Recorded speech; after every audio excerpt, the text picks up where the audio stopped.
कि 2.25 करोड़ सवा दो करोड़ डॉलर लेकर के वहाँ गए थे। सर, जैसा कि भारत देश की धरती से वियतनाम में भी कुछ बुद्ध अवशेष गए, उसके बारे में कुछ बताइए। वो क्या? लगभग 1000 सरकारी अतिथि थे। इसके बाद जो है कम से कम हजारों पंजीकृत रजिस्टर्ड जो है बुद्धिज्म मानने वाले स्कॉलर, बुद्धिस्ट विश्वविद्यालय में पढ़ाने वाले अध्यापक भंते एक है। और वो चीन सिटी। हाँ, सर, ये- इस किट में इस किट में क्या है? नमस्कार दोस्तों, मैं विजय विद्रोही, आप देख रहे हैं 85 तक। एक वक्त था कि भारत देश को विश्व गुरु कहा जाता था, लेकिन विश्व गुरु क्यों कहा जाता था? उसका मुख्य कारण था बुद्ध का धम्म और बुद्ध का ज्ञान। लेकिन चलते चलते क्या हुआ कि आज वर्तमान समय में वो बुद्ध का धम्म, वो बुद्ध का ज्ञान, वो बुद्ध का विश्व गुरु होना और इसी 2025 में भी बुद्ध की जयंती को, बुद्ध के निर्वाण को, बुद्ध के ज्ञान प्राप्ति को बुद्ध पूर्णिमा कहा जाता है। और यही बुद्ध पूर्णिमा भारत देश में ही नहीं, दुनिया के हर एक कोने में मनाई गई। इस देश से आप विदेश गए, वहाँ की जो बुद्ध का ज्ञान है उसको देखने के लिए, जानने के लिए बुद्ध पूर्णिमा के अवसर पे। तो सर, जैसा कि मैं चाहूंगा कि आप हमारे दर्शकों को जो है परिचय बता दीजिए, ताकि सभी लोग सही तरीके से जुड़ सकें, कनेक्ट हो सकें। विद्रोही जी, आपकी मेरी मुलाकात कई बार हुई है और आपने मेरे कुछ इंटरव्यू भी लिए हैं। जी सर। मुझे अच्छा लगा। देखिए, मेरा संक्षिप्त परिचय ये है कि मैं लखनऊ विश्वविद्यालय में हिंदी विभाग में प्रोफेसर था और एचओडी के रूप में भी मैंने काम किया। 2000 से लेकर के 2021 तक मैंने वहाँ काम किया है। और इस समय मैं लोकपाल के पद पर राजा महेंद्र प्रताप सिंह विश्वविद्यालय अलीगढ़ में पदस्थ हूँ। मेरी लगभग 20-21 पुस्तकें आई हैं। 5 शोधार्थी मेरे साहित्य पर पीएचडी कर रहे हैं और मैं दलित साहित्यकार के रूप में, खासकर दलित कवि के रूप में जाना जाता हूँ। मैं बुद्ध जो दर्शन है उसके बारे में जगह जगह अपनी बात रखता हूँ। एक बुद्धिस्ट स्कॉलर के रूप में भी मेरी पहचान है और विशुद्ध अम्बेडकरवादी के रूप में मैं जाना जाता हूँ। मेरे मित्र लोग मुझे जानते हैं और सम्मान देते हैं और मैं उनके बीच में इसी रूप में रहता हूँ। तो मेरी पहचान है बाबा साहब के एक अनुयायी के रूप में, बुद्धिस्ट के रूप में। जैसा कि मैं भी जो है बहुजन कवि सम्मेलन के माध्यम से आपको देखा, आपको सुना, और आज हम इसी बिंदु पे चर्चा भी करने आए हैं कि आप दोनों दंपत्ति इस देश से वियतनाम गए और वहाँ की जो बुद्ध पूर्णिमा थी वो चीज़ आप वहाँ देखे, वहाँ का दृश्य, वहाँ का प्रोग्राम, वहाँ के लोग, कौन कौन से लोग आए थे, कैसा प्रोग्राम था। तो मैं चाहता हूँ कि आप विस्तृत जानकारी दीजिए। तो सर, वो जो है यात्रा कैसे शुरू हुई, आप कैसे वहाँ वियतनाम गए, और ये जानना भी सबके लिए जरूरी है कि दूसरे देश में जो है बुद्ध की जयंती को, बुद्ध को लोग कैसे मानते हैं, कैसे देखते हैं, वो चीज़ सर आप देखिए, आपके दर्शक भी जानते हैं और मैं कनेक्ट करता हूं अपने आप को। भारत जो है तथागत गौतम बुद्ध के कारण विश्व में आदरणीय है, सम्मान प्राप्त है और तथागत के ही कारण हमारी पहचान है, वैश्विक पहचान है। लेकिन परम पूज्य बाबा साहब ने जब 14 अक्टूबर 1956 को बुद्धिज्म स्वीकार किया, तब से फिर से इस देश में हरियाली आई है, बुद्धिज्म पनपा है। जी। तो ये महत्वपूर्ण बात है। जी, मैं थोड़ा रोकना चाहूंगा कि मैं चाहता हूं मैम भी जो है अपना नाम बता दें और परिचय बता दें, और हम मैम से ही शुरुआत करेंगे। मैम ने क्या कुछ वहाँ देखा है, फिर आप जो है थोड़ा विस्तृत चर्चा, ताकि मैं चाहता हूँ कि जो हम लोग चाहते हैं कि समानता की बात हो और महिलाओं की आवाज़ सबसे आगे हो, इसलिए हम जो है, मुझे अभी याद आया, इसलिए मैं चाहता हूँ मैम पहले अपना आप नाम बताइए। और जी। मेरा नाम शकुंतला स्नेही। जी जी। तो इसी कारण मैं लोग घूमने गया था उधर, मुझे बहुत अच्छा लगा। जी जी जी। उसका प्रोग्राम भी मैंने अभी तक, मैं फिरती हूँ सबरी यहाँ जाती भी हूँ, मगर ऐसा प्रोग्राम मैंने कभी नहीं देखा। कभी नहीं देखा। हाँ, जी जी। बहुत अच्छा लगा। जी जी जी। वहाँ मैम आप अगर वहाँ जो दृश्य आपने देखा, आपको क्या लगा, कौन कौन लोग आए हैं और लोग कैसे जो है बुद्ध को मान रहे हैं? बुद्ध को वहाँ पर सभी लोग मानते हैं। जी जी जी। और वैसे तो मतलब भक्ति लोग भी जी। बहुत, मगर देश दुनिया के सभी लोग, जी जी जी। मगर बेज्यादा जी जी लोग, और अपने लोग भी बहुत, जी जी जी। मगर सभी लोग बुद्ध को बहुत मानते हैं। बात चर्चा जारी रखेंगे। तो सर, ये बताइए कि सर वहाँ पे जब आप बुद्ध पूर्णिमा के लिए गए तो वहाँ पे क्या प्लान रहा, क्या प्रोग्राम रहा, कैसे शुरुआत हुई और कहाँ कहाँ गए आप? देखिए, इसके पहले और ये कैसा प्रोग्राम था? जैसे कि आपने बताया कि ये इंटरनेशनल प्रोग्राम था। मैं और मेरी जीवन संगिनी शकुंतला स्नेही, जी। जो आपके साथ इस समय हम लोग इंटरव्यू दे रहे हैं, हम लोग पहले थाईलैंड की यात्रा पर थे। वहाँ भी एक बुद्धिस्ट कॉन्फ्रेंस थी। इसके बाद यहाँ थी, तो मैं अपनी मिसेज को साथ में ले गया था, और इस बार भी मैं साथ में ही लेकर के गया, जिसमें कि धम्म को हम दोनों महसूस कर सकें और जीवन के साथ अपने जीवन में उसको आचरण में ला सकें। तो एक मैंने हमारे लिए मौका था, तो हम लोग वहाँ गए। लगभग 10-12 दिन हम लोगों को वहाँ रहने का मौका मिला। ये अवसर था वियतनाम में बैसाख डे कार्यक्रम का। आपको बता दूं, बैसाख डे जैसे कि योगा दिवस संयुक्त राष्ट्र संघ जो है तमाम दिवस घोषित करता है, तो उसी तरह से बैसाख डे के नाम से संयुक्त राष्ट्र संघ के द्वारा 1999 में बैसाख डे घोषित किया गया था, और इसको मई महीने में बुद्ध जयंती पर मनाने का निर्णय हुआ था।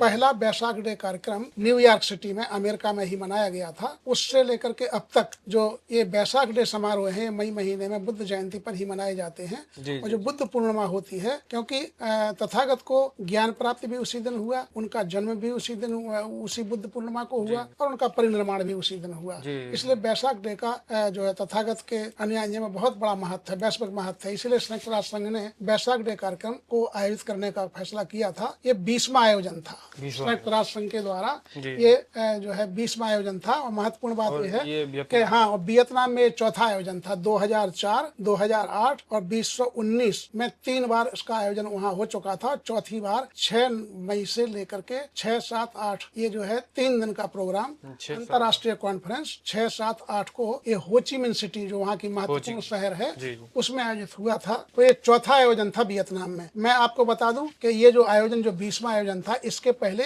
एक आयोजन श्रीलंका में हुआ है, और 15 आयोजन थाईलैंड जैसे छोटे से देश ने किए हैं।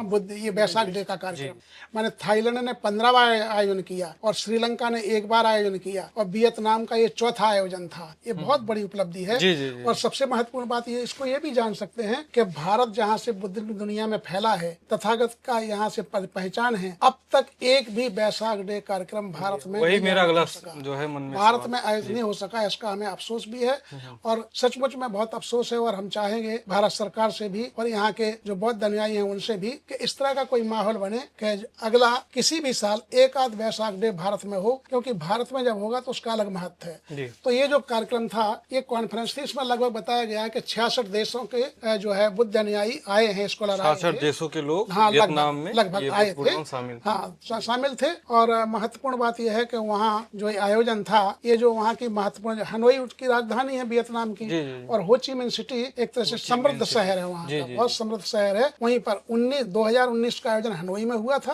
राजधानी में, इस बार का आयोजन वहाँ हुआ। इस बार के आयोजन की एक विशेषता और थी कि इस समय वियतनाम की स्वतंत्रता का भी 50वां साल चल रहा है। 50वां साल मैंने ये जो है 30 अप्रैल 1975 को वियतनाम स्वतंत्र हुआ था। तो तब से लेकर तो उनका इस बार का उत्सव था बहुत बहुत जोरदार तरीके से, और उत्साह पूर्वक इसलिए मनाया गया कि उनकी स्वतंत्रता का भी ये 50वां उत्सव था, और बैसाख डे का उनके देश का ये चौथा उत्सव था। और दुनिया के तमाम बुद्धिस्ट लोग वहाँ आए थे, तो बहुत अच्छा समारोह था। विश्व के लोग वहाँ पर थे, और खासकर बुद्ध का जो दर्शन है, ये कहा गया है उस समय सेमिनार में यही था कि विश्व शांति के लिए बुद्धिज्म की देन, एकमात्र यही उद्देश्य था। और बैसाख डे का इस बात का कि किसी तरह से विश्व में तनाव यदि कम करना है, युद्ध को यदि हटाना है, युद्ध नहीं चाहिए, बुद्ध चाहिए, ये मैसेज था। तो सारे अनुयायियों ने इसी उद्देश्य को लेकर के अपने पेपर पढ़े, और मैं भी उस कॉन्फ्रेंस में उपस्थित था। मुझे खुशी है, लगभग 1000 सरकारी अतिथि थे।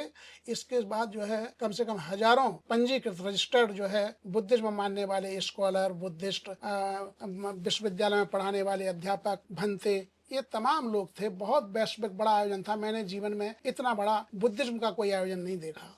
सर, जैसे कि भारत देश की धरती से वियतनाम में भी कुछ बुद्ध अवशेष गए, उसके बारे में कुछ बताइए, वो क्या? देखिए, आपको बताएं कि चूंकि भारत सरकार ने भी अपना प्रतिनिधि मंडल भेजा था, माननीय किरण रिजिजू जो अल्पसंख्यक भारत के केंद्रीय मंत्री हैं, जो स्वयं बुद्धिस्ट हैं, वो उनके नेतृत्व में एक प्रतिनिधि मंडल भारत से भी गया था। उन्होंने भारत के प्रतिनिधि मंडल का नेतृत्व किया था, वो वहाँ गए थे। और सबसे अच्छी बात यह है कि माननीय प्रधानमंत्री मोदी जी ने जो तथागत के अवशेष हैं सारनाथ में, मूल गंधकुटी में, वहाँ से विश्व तथागत के अवशेषों को भारत सरकार ने वहाँ भेजा और बड़े सम्मान और आदर के साथ वहाँ के मुख्य शहरों में उनका प्रदर्शन हो रहा है और लोग आस्था के साथ माने हर शहर में, जैसे हनोई है, हो ची मिन्ह है और जो वहाँ के महत्वपूर्ण शहर हैं, 4-5 शहरों में अलग अलग तारीखों में बुद्ध के अवशेषों के लिए जनता के दर्शनार्थ रखा गया है। तो ये बहुत बड़ी बात है, भारत सरकार ने यहाँ से भेजे और फिर वो ये जब पूरा हो जाएगा, जितने दिन के लिए भेजा गया, फिर वापस मूल गंधकुटी सारनाथ में बुद्ध के अवशेष वापस आएंगे। जैसा कि सर आप वहाँ गए तो कहीं ना कहीं एक चीज महसूस किया होगा कि भारत का बुद्धिज्म और वियतनाम का बुद्धिज्म में क्या समानताएं हैं, क्या विभिन्नताएं हैं, क्या सही प्रश्न किया विद्रोही जी, आपने सही प्रश्न किया कि देखिए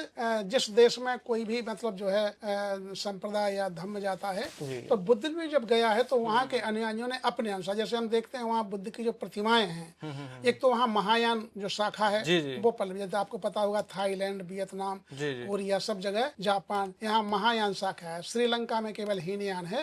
तो यहाँ बुद्ध की मूर्तियों को बहुत भव्य तरीके से सजाया जाता है बौद्ध मंदिरों में और बहुत तरीके से उनको यानी पूरी तरह से बौद्ध विधि विधान के अनुसार उनका प्रार्थना की जाती है, उनसे अभ्यर्थना की जाती है और जो मूर्तियों का जो बनाव है वो ठीक उनके जो जिस तरह से चेहरे हैं उसी तरह से हैं। माने बुद्ध जहाँ जिस देश में पहुंचा है तो बुद्ध की आकृति भी लगभग उसी तरह की उन लोगों ने अपने चेहरों से मिलती हुई बनाई है। तो वहाँ की जो वियतनाम विश्वविद्यालय, बौद्ध विश्वविद्यालय, उसने आयोजन किया था ये। माने वहाँ का जो बौद्ध महासंघ है सबसे बड़ा वो और वियतनाम बौद्ध विश्वविद्यालय हो ची मिन्ह सिटी, इसके सौजन्य से हुआ था। वहाँ के कुलपति जी ने बहुत शानदार व्यवस्था की थी, मतलब बहुत भव्य व्यवस्था थी। हजारों लोगों के खाने पीने की व्यवस्था, ठहरने की व्यवस्था, भारतीयों को रमन्ना होटल में ठहराया गया था। यद्यपि हम दोनों का कार्यक्रम हनोई के लिए भी था, इसलिए हम 10-12 दिन जो है रुके, तो हम किसी दूसरी होटल में रुके थे। हो ची मिन्ह सिटी भी रहे, वहाँ भी रहे, लेकिन बहुत महत्वपूर्ण आयोजन था। जब कोई जाता है कोई नई जगह या विशेष जगह तो वहाँ से कुछ लेके भी आता है, कुछ निशानियां लेके आता है, कुछ पहचान लेके आता है या कोई चीज अच्छी लग जाती है उसको लेके आता है। तो ये चीज मैं जानना चाहता हूँ कि क्या कुछ ऐसा है जो आप वहाँ से कोई पहचान लाए हो? तो बैसाख डे का जो किट था वो आप देखिए रखा हुआ है इस तरह से। हाँ, किट लेके ये जो है ये बैसाख डे का किट, बैसाख डे का एक किट है। और बैसाख 2025 हो ची मिन्ह सिटी। सर इस किट में क्या है? इस किट में उन्होंने हम लोगों को इस किट में हम लोगों के लिए जो सामग्री थी, जो रिसर्च पेपर लोगों के थे, हाँ वो इस तरह से जो सामग्री थी ये सब इनमें प्रकाशित है। रिसर्च वगैरह ये जो है ये वहाँ के किट में, हाँ, और बुक्स जो है जो शोध के बारे थे लोगों के, बुकलेट थी, आर्टिकल्स वहाँ का पूरा विवरण है, किस तरह से आयोजन हुआ, कैसे क्या हुआ, ये सब पूरा विवरण इसमें है। और वहाँ हाँ किस तरह से आयोजन को अंजाम दिया गया, क्या प्रोग्राम था, इसकी बुकलेट वगैरह थी। तो ये बहुत महत्वपूर्ण है। और वहाँ जो शोध पत्र लोगों के थे वो जो संयुक्त राष्ट्र संघ के द्वारा स्वीकार हुए थे, उनकी भी संक्षिप्त जो है सार एक पुस्तक छापी गई है, वो भी वहाँ पर वितरित की गई थी। कि आप लोगों ने तो वहाँ की यात्रा किया, लेकिन अगर हम चाहते हैं या हमारे दर्शक चाहते हैं, अगर कोई चाहता है वियतनाम की यात्रा करना, वहाँ का बुद्धिज्म देखना, जानना, तो कैसे इस देश से उस देश वो जाए और क्या कुछ? देखिए आपको बता दें कि लगभग 9 करोड़ 60 लाख का देश है। अब तो उसकी आबादी अनुमानित बता रहे हैं 10 करोड़ के करीब आबादी है और बहुत खूबसूरत देश है। द्वीप है एक पूरा का पूरा, और वहाँ का वीजा लगता है। तो आसानी से जो ट्रेवल एजेंट है वो वीजा दे देते हैं और वीजा दे करके, हाँ वो दे है कि ज्यादा महंगा भी नहीं है वहाँ, मतलब चूंकि वहाँ की डॉन मुद्रा है, वहाँ सबसे छोटा नोट 1000 का है और सबसे बड़ा नोट 5 लाख का है वहाँ के डोंग में। तो भारत का जो रुपया है उसकी कीमत वहाँ ठीक है, मतलब उनका जो 1 रुपया है, 1 डोंग है, वो भारत का 33 पैसे के बराबर है। माने 1 लाख जो है उनका 1 लाख डोंग भारत का 340 रुपए के एवरेज बैठता है। तो आराम से जाकर के कोई जाए। हाँ ये सही है कि जैसे आप वहाँ 1 लीटर दूध लेना चाहते हैं तो करीब 36,000 डोंग में मिलेगा है। आप पानी की बोतल खरीदना चाहते हैं तो 10,000 से लेकर के 15-16 हजार की वो मिलेगी।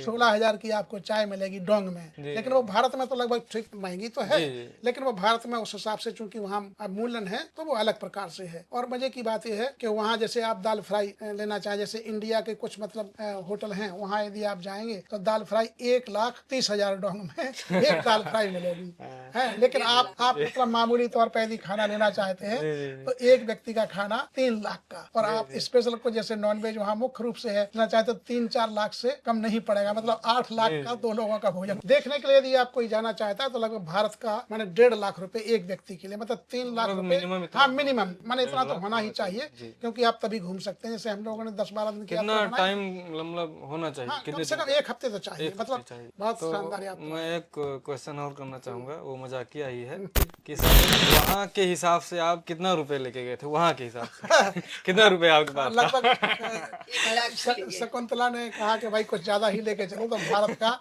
1 लाख रुपए करीब हम लेकर के गए। मतलब आप मानिए कि माने वहाँ के मतलब हम समझ लीजिए कि 2.25 करोड़ 2.25 करोड़ डोंग लेकर के वहाँ गए थे।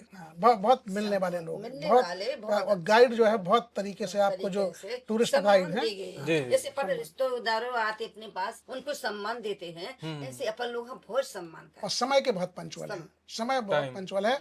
लास्ट हम लोग काफी चर्चा हो गई वियतनाम की यात्रा पे, और खासकर बुद्ध के धम्म पे कि बुद्ध पूर्णिमा वहाँ की कैसे रही, क्या कुछ दृश्य रहा, और क्या भारत का योगदान रहा इस बुद्ध पूर्णिमा पे, सरकार का योगदान रहा, लोगों का योगदान रहा, तमाम 60-65 देश भी वहाँ शामिल रहे। और यह जो है कार्यक्रम संयुक्त राज्य वैश्विक कार्यक्रम है, किसी संगठन या राज्य या देश का नहीं है, ये दुनिया के द्वारा जो है बिल्कुल शक्तिशाली। सबसे बड़ी बात यह है कि वहाँ महाबोधि बिहार जो आंदोलन चल रहा है भारत में, उसका मुद्दा भी उठाया गया। अच्छा। और उनसे रिक्वेस्ट किया गया, जो बुद्धिस्ट राष्ट्र आए थे, वो जो अनुयायी थे, उनसे कहा गया कि भारत सरकार से आप लोग भी कहें कि हमारा जो महाबोधि बिहार आंदोलन उसको समाप्त करिए और बौद्धों को सौंपिए। तो इस पर भी एक मत हुई, चर्चा हुई, और मुझे लगता है कि भारत सरकार को जल्दी ही निर्णय लेना चाहिए और महाबिहार बोधि जो आंदोलन है उसको समाप्त होना चाहिए और बौद्धों को उसको सौंप देना चाहिए। विश्व में अब बौद्ध धर्म बहुत तेजी से फैलने वाला है, बहुत, क्योंकि वो वैज्ञानिक सोच है, वैज्ञानिक मतलब सोच उसमें है, पूरी तरह से वैज्ञानिक सोच है, क्यों कारण पर जाते हैं, और सद्भाव भाईचारा महत्वपूर्ण। देखिए इन देशों में वियतनाम, थाईलैंड, कोरिया, जापान, यहाँ जातिवाद नाम की कोई चीज नहीं है, हम लोग उसके उसमें चक्कर में पड़े हुए हैं। इसी कारण ये देश आज विश्व के नक्शे पर हैं और उनका बहुत बड़ा जो है ज्ञान विज्ञान के क्षेत्र में योगदान है और सौहार्द वहाँ देखने लायक। मैं यही कहना चाहूंगा कि जो संयुक्त राष्ट्र संघ वैशाख डे मनाता है उसका संदेश यही है कि हर वर्ष जो है बुद्ध पूर्णिमा के दिन जो बुद्धिस्ट राष्ट्र हैं वहाँ ये आयोजन हो और दुनिया में बुद्ध के अनुयायी हैं वहाँ जाकर के पहुंचे। और अगला आयोजन न्यूयॉर्क में आयोजन का मतलब जो है न्यूयॉर्क होने जा रहा है। तो अगला जो आयोजन वैशाख डे का होगा वो अमेरिका में होगा, जो बहुत निश्चय ही वहाँ बहुत लोग जाएंगे, यहाँ भी बहुत लोग गए थे। तो ये संदेश जो है महत्वपूर्ण संदेश है। और मुझे खुशी हुई कि शकुंतला स्नेही और हम दोनों साथ रहे, तो बहुत एक यादगार यात्रा बनी और हम लोगों के भी जीवन की बहुत महत्वपूर्ण यात्रा है। और बहुत बहुत धन्यवाद विजय विद्रोही जी, आपने अपने महत्वपूर्ण 85 चैनल पर हमारा इंटरव्यू लिया और मैं आपके दर्शकों को जय भीम नमो बुद्धाय कहना चाहूँगा। जी सर, बहुत बहुत साधु। और जैसा कि सर का जो है जीवन परिचय बहुत ही बृहत है, तो मैं चाहता हूं कि सर के जीवन परिचय पे भी जो है एक वीडियो जरूर बनाऊंगा। और आपको यह चर्चा पर चर्चा कैसे लगी, आपको क्या लगता है जिस देश का धम्म है, जिस देश से ही ये बुद्ध का धम्म पूरी दुनिया में गया, लेकिन भारत देश में कहीं ना कहीं वो चीज नहीं है जो होनी चाहिए, तो इस पे आप क्या सोचते हैं, आपको यह चर्चा कैसे लगी, आप हमको जरूर बताइए। फिर मिलते हैं नेक्स्ट वीडियो में, तब तक के लिए जय जवान, जय किसान, जय विज्ञान, जय संविधान।